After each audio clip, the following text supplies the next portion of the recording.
I had the chance to test the Sony a6700 for about a week, and in today's video we're going to talk about the autofocus capabilities and especially the subject detection capabilities of the Sony versus the Fujifilm X-T5. First off, let's talk about human detection. What I did for my test is to have myself walk in front of the camera, then run in front of the camera, then walk across of the camera to see if the subject detection of each camera, both the X-T5 and the a6700, could keep up with my movements. So first of all, the Sony a6700 could keep up very easily.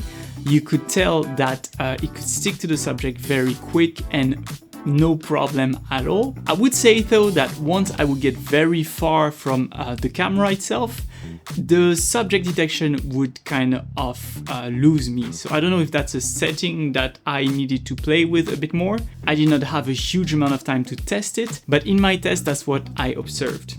The Fujifilm X-T5 also managed to stick pretty well, and honestly there's not a huge difference for autofocus capabilities.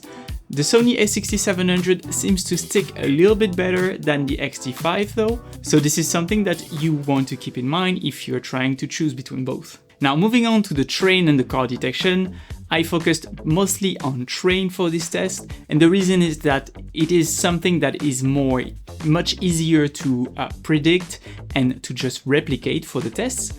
Now, as you can see, both the X-T5 and the Sony a6700 do a great job at detecting the subject and sticking to it. However, I would say that again the Sony is a little bit up there when it comes to sticking to it, and that's because you're able to track the subject easily by just one touch on the screen and it will keep tracking it, which is something that really lacks on the Fujifilm system. But the combination of the AI subject detection and the tracking works really well on Sony. So yeah, if you're into cars or train, here again the Sony a6700 seems like a better choice.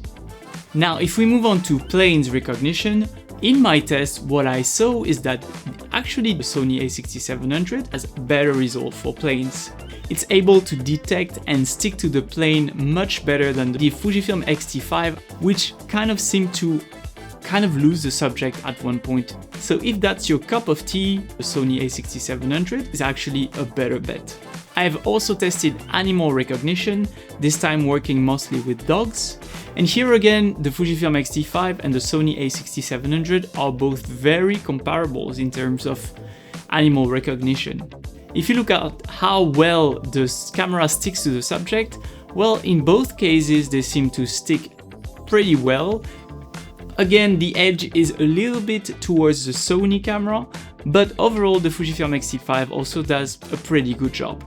And finally, I also looked into the bird recognition system. Unfortunately for those tests, I only had crows, which might be a little bit easier to recognize for the AI system than those colorful birds in the middle of a lot of leaves. But what I've seen for my test with crows is that both systems are very good at recognizing them, and if that's what you're into, basically any system would work. Again, slight edge to the Sony camera with a better percentage in terms of images in focus. Okay, so what is the overall conclusion of those tests that I made about the subject recognition of both the Fuji and the Sony camera? Overall, I would say that the combination of the subject tracking and the subject recognition from the Sony camera makes it an overall better system. It's easier to track, it's easier to recognize, and you have a higher chance to nail your focus.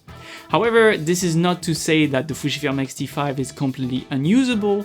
The subject recognition, the X-T5 is also very good, but you lose some percentage point when it comes to accuracy of focus. So if your choice is purely based on autofocus, then I would say that the Sony system is still better to this day.